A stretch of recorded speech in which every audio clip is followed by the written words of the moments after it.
दोस्तों, आज 140 करोड़ की आबादी वाले हमारे देश में लगभग 120 करोड़ मोबाइल सब्सक्राइबर्स हैं और हर दिन हम 4 घंटे से भी ज्यादा मोबाइल फोन का इस्तेमाल करते हैं। लेकिन इंडिया को दुनिया का दूसरा सबसे बड़ा टेलीकॉम इंडस्ट्री बनाने में टाटा, बिरला और अंबानी जैसे दिग्गज बिजनेस घरानों के भी पसीने छूट गए। लेकिन साल 2016 में जब दूसरी बार अंबानी परिवार पूरी तैयारी से जियो को मार्केट में लेकर आया तो इंडियन टेलीकॉम मार्केट का रूप ही बदल गया। डोकोमो, एयरसेल और टेलीनॉर जैसी बड़ी कंपनीज पर तो ताला ही लग गया और वोडाफोन आइडिया को भी आपस में मर्ज होना पड़ा। लेकिन भारतीय एयरटेल इकलौती ऐसी कंपनी है जिसने बीएसएनएल से भी पहले अपनी मोबाइल सेवा शुरू की और आज भी मजबूती से टिका हुआ है। लेकिन सवाल अब ये उठता है कि 250 रुपए में 1 GB डेटा और 16 रुपए पर मिनट की कॉल वाली एयरटेल आज के सस्ते टेलीकॉम के दौर में जियो के सामने टिक कैसे पाई। साइकिल के पार्ट्स बनाने से शुरुआत करके इसने अपने मोबाइल नेटवर्क को 17 देशों में कैसे पहुंचा दिया। आज की वीडियो में हम भारतीय एयरटेल की पूरी जर्नी के साथ ही उसके फाउंडर सुनील भारती मित्तल के संघर्ष की पूरी कहानी को जानने वाले हैं। दोस्तों, एयरटेल कंपनी की कहानी शुरू होती है पंजाब के एक पॉलिटिकल फैमिली से। जब साल 1957 में लुधियाना से राज्यसभा सांसद सतपाल मित्तल के घर सुनील मित्तल का जन्म हुआ। लेकिन उनकी दिलचस्पी पॉलिटिक्स में नहीं बल्कि बिजनेस में थी और इसीलिए पंजाब यूनिवर्सिटी से ग्रेजुएशन कंप्लीट करते ही वो अपने पिता से 20,000 रुपए की डिमांड किए ताकि कोई छोटा मोटा बिजनेस शुरू कर सके। उसके बाद वे हीरो ग्रुप के मालिक मुंजाल साहब से मिले और उनके हीरो साइकिल्स के लिए क्रैंकशाफ्ट बनाना शुरू कर दिए।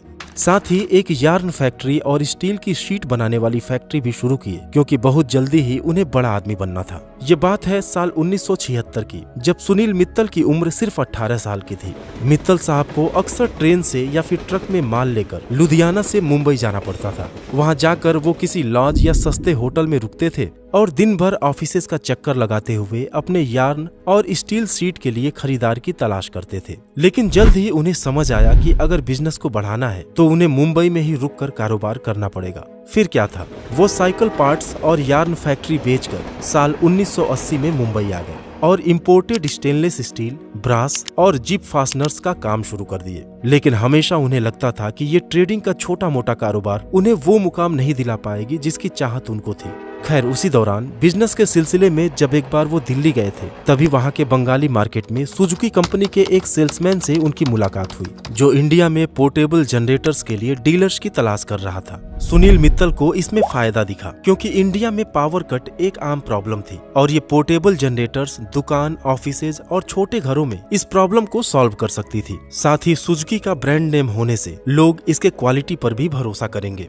उन्होंने डील फाइनल की और इंडिया में सुजुकी जेनसेट्स के पहले डीलर बन गए। मार्केट ने भी इस स्लीक और एफिशिएंट जनरेटर को काफी अच्छा रिस्पांस दिया और इंडिया में चारों तरफ इसकी डिमांड बढ़ने लगी। लेकिन साल 1983 में उनके बढ़ते बिजनेस और प्रॉफिट्स ने कुछ बड़े बिजनेस घरानों का ध्यान अपनी तरफ आकर्षित किया और गवर्नमेंट के साथ मिलकर उन्होंने देश में ही पोर्टेबल जनरेटर बनाने का लाइसेंस हासिल कर लिया। पहला लाइसेंस बिरला ग्रुप को मिला जिसने यामाहा के साथ, और दूसरा लाइसेंस श्रीराम फैमिली को मिला जिसने जापान की होंडा के साथ मिलकर पोर्टेबल जनरेटर बनाना शुरू कर दिया। लेकिन इसका काफी बुरा असर सुनील मित्तल के जनरेटर्स की सेल्स पर पड़ा और तगड़ा झटका तो उन्हें तब लगा जब गवर्नमेंट ने जनरेटर्स के इंपोर्ट पर ही बैन लगा दिया। रातों रात मित्तल साहब के बसे बसाए बिजनेस पर ताला लग गया। लेकिन मित्तल साहब ने जो किया, सुजुकी उससे काफी खुश थी और चाहती थी कि इंडियन बिजनेस में वो उनके साझेदार बने रहे। इसलिए जब सुजुकी इंडियन गवर्नमेंट के साथ मिलकर अपनी नई छोटी कार मारुति 800 को इंडियन मार्केट में ला रही थी तो उसने सुनील मित्तल को इसका डीलर बनने की पेशकश की।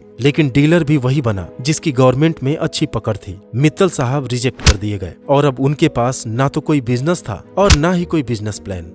कुछ नया बिजनेस शुरू करने के लिए वह मौके की तलाश करने लगे और उसी दौरान ताइवान के एक ट्रेड फेयर में उन्हें जिंदगी में पहली बार पुश बटन टेलीफोन देखने को मिला क्योंकि तब इंडिया में लोग रोटरी डायल वाले बेकार फोन का इस्तेमाल कर रहे थे जिसमें रीडायल या स्पीड डायल की सुविधा ही नहीं थी। उन्हें ये फोन काफी पसंद आया और एक ताइवानी सप्लायर से कॉन्ट्रैक्ट के तहत मितब्राउ के नाम से इंडिया में ही इस फोन को असेंबल करके बेचने लगे। सुनने में जर्मन जैसा लगने वाला मितब्राउ नाम इसलिए रखा गया क्योंकि लोग विदेशी ब्रांड्स पर ज्यादा भरोसा करते थे, लेकिन इसका सही मतलब तो था मित्तल ब्रदर्स। और दोस्तों, यहीं से शुरुआत हुई सुनील भारती मित्तल के टेलीकॉम जर्नी की। फिर दौर आया 90s का, जब गवर्नमेंट ने देश के टेलीकॉम सेक्टर में प्राइवेट प्लेयर्स को भी मौका देना शुरू किया जिसमें मित्तल साहब को भी टेलीफोन और फैक्स मशीन्स वगैरह बनाने का लाइसेंस मिल गया। और कुछ ही दिनों में बीटेल के नाम से उन्होंने अपना प्रोडक्ट मार्केट में उतार दिया। एंड आई एम श्योर कि बीटेल ब्रांड का नाम आपने जरूर सुना होगा। उनका बिजनेस एक बार फिर ट्रैक पर आने लगा और 90s के शुरुआती सालों में उनकी एनुअल सेल्स 25 करोड़ रुपए को भी पार करने लगी। लेकिन एक दिन अचानक उन्होंने न्यूज़पेपर में देखा कि सरकार प्राइवेट सेक्टर को मोबाइल टेलीफोनी में शामिल करने का प्लान बना रही है। हालांकि अभी तक गवर्नमेंट टेलीकॉम डिपार्टमेंट पर पूरी तरह से अपना कंट्रोल रखती थी। यह खबर देखते ही सुनील मित्तल ने इसमें बोली लगाने का फैसला किया। लेकिन इसमें चैलेंज ये था कि वही कंपनी इसमें बिड कर सकती थी जिसके पास टेलीकॉम ऑपरेटर होने का एक्सपीरियंस हो। और इसके लिए मित्तल साहब ने फ्रेंच टेलीकॉम ग्रुप विवेंडी के साथ ज्वाइंट वेंचर में बिड किया और फाइनली दिल्ली सर्किल का लाइसेंस उन्हें मिल गया। फिर साल 1995 में भारती सेलुलर लिमिटेड यानी कि BCL के नाम से मोबाइल सेवा की शुरुआत की गई और 97 में इसकी ब्रांडिंग एयरटेल के रूप में की जाने लगी। सुनील भारती मित्तल वो पहले शख्स थे जिन्होंने इंडिया में टेलीकॉम सेक्टर के पोटेंशियल को समझा था। लेकिन उनकी सीधी टक्कर थी BSNL और MTNL जैसे सरकारी कंपनीज के लैंडलाइन नेटवर्क के साथ, जिसकी पहुंच गांव देहात तक थी। लेकिन एयरटेल तो सिर्फ दिल्ली में मौजूद था। लेकिन हाँ, एयरटेल एक चीज में उनसे जीत सकती थी और वो थी क्वालिटी ऑफ सर्विस। BSNL और MTNL का नेटवर्क अक्सर डाउन रहा करता था और इसी का फायदा उठाकर एयरटेल ने 24/7 बिना किसी रुकावट के सर्विस देने पर ध्यान दिया और धीरे धीरे दूसरे सर्कल्स में भी एंट्री करने के लिए वहां के लोकल सर्विस प्रोवाइडर्स को एक्वायर करना शुरू कर दिया। जेटी होल्डिंग्स, स्काईसेल, स्पाइस और हेक्साकॉम जैसे कई मोबाइल ऑपरेटर्स को अपने में मर्ज करते हुए एयरटेल पूरे इंडिया में 2G वॉइस की सर्विस देने लगा। इन सभी सर्कल्स को मैनेज करने के लिए जरूरत थी फंड की, इसलिए साल 2002 में भारती एयरटेल को स्टॉक मार्केट में लिस्ट करा दिया गया। और दोस्तों, क्या आपको पता है, पिछले 5 सालों में भारती के स्टॉक ने 2.5 गुना का रिटर्न दिया है। लेकिन सही स्टॉक में इन्वेस्ट करने के लिए हमें अपने दोस्तों या रिश्तेदारों से टिप्स ना लेकर एक ट्रस्टेड और प्रोफेशनल टीम से सलाह लेनी चाहिए। लेकिन आपको लगता होगा कि उनकी फीस काफी ज्यादा होती होगी, लेकिन ऐसा नहीं है। तेजी मंदी ऐप सिर्फ 99 रुपीज पर मंथ में अपनी सर्विसेज देती है अगर आप उनका 1188 रुपए का एनुअल प्लान लेते हैं तो। लेकिन ये सब कुछ इतना सस्ता कैसे? दरअसल तेजी मंदी एक सेबी रजिस्टर्ड रिसर्च एनालिस्ट है और मोतीलाल ओसवाल फाइनेंशियल सर्विसेज की सब्सिडरी कंपनी है। और जब पीछे इतनी बड़ी कंपनी का बैकअप हो तो भरोसा ज्यादा और फीस कम ही होगा। वो आपको 15 से 20 क्वालिटी और डाइवर्सिफाइड स्टॉक्स के 2 पोर्टफोलियो प्रोवाइड करते हैं, फ्लैगशिप और मल्टीप्लायर, जिसमें टाइम टू टाइम आपके स्टॉक को रीबैलेंस करते हैं, यानी कि मार्केट के अप्स डाउन्स के हिसाब से स्टॉक्स का रिप्लेसमेंट करते हैं ताकि आपको बेहतर रिटर्न मिल सके। यही नहीं, तेजी मंदी आपको वीकली स्टॉक मार्केट के रिव्यू अपडेट्स भी प्रोवाइड करता है और उनकी प्रोफेशनल टीम आपके पोर्टफोलियो को एक्टिवली मॉनिटर भी करती है ताकि आप हमेशा मार्केट रेडी रहें। दोस्तों, स्टॉक मार्केट में पैसा बनाना बहुत ही मुश्किल है। इसमें काफी रिसर्च की जरूरत होती है, लेकिन आजकल इतना टाइम कहाँ है। तो फिर देर किस बात की? अभी तेजी मंदी ऐप को डाउनलोड करिए और अफोर्डेबल फीस पर उनके प्रोफेशनल पोर्टफोलियो मैनेजमेंट सर्विसेज के जरिए स्टॉक मार्केट में होने वाले नुकसान से बचे रहिए। तेजी मंदी ऐप का लिंक और अधिक जानकारी आपको डिस्क्रिप्शन में मिल जाएगा। दोस्तों, एयरटेल का मार्केटिंग कैंपेन हमेशा से ही अच्छा रहा है। अपने ब्रांड को और मजबूत करने के लिए उन्होंने AR रहमान से एयरटेल के फेमस जिंगल को कंपोज कराया और धीरे धीरे इंडियन टेलीकॉम मार्केट में एयरटेल की मोनोपोलिसी हो गई। हालांकि 2004 में CDMA टेक्नोलॉजी के साथ रिलायंस कम्युनिकेशन भी मार्केट में आई, पर कुछ अच्छा नहीं कर पाई। लेकिन साल 2007 में जब ब्रिटिश ब्रांड वोडाफोन की एंट्री इंडिया में हुई, तभी से भारती एयरटेल को एक रेजिस्टेंस महसूस हुआ। लेकिन एयरटेल के सब्सक्राइबर बेस के सामने वोडाफोन कभी खड़ा नहीं हो सका। और आपको पता है, वोडा और एयरटेल के बीच रिश्ते हमेशा अच्छे रहे हैं। आज भी चैनल आइसलैंड में वोडाफोन एयरटेल आपस में मिलकर सर्विस प्रोवाइड करते हैं। सुनील भारती मित्तल इंडिया में छा चुके थे, इसलिए अब उन देशों की तरफ रुख करना शुरू किए जहां ग्रोथ का अच्छा स्कोप था। और इसकी शुरुआत हुई साल 2009 में श्रीलंका और 2012 में अफ्रीका में एंट्री के साथ। अब एयरटेल एक इंटरनेशनल ब्रांड तो बन गई, लेकिन इंडियन गवर्नमेंट की बदलती पॉलिसीज और गलत तरीके से लाइसेंस पाकर मार्केट में आए नए प्लेयर्स ने उनका बिजनेस करना मुश्किल कर दिया, क्योंकि मार्केट में अपनी जगह बनाने के लिए वो प्लेयर्स पानी की तरह पैसा बहा रहे थे। उन्हें फायदा नुकसान से भी कुछ ज्यादा मतलब नहीं था। और रही सही कसर 2010 में 3G के लॉन्च ने निकाल दिया, जब भारी भरकम लाइसेंस फीस देने के बावजूद 3G सर्विस बुरी तरह से फ्लॉप हो गई।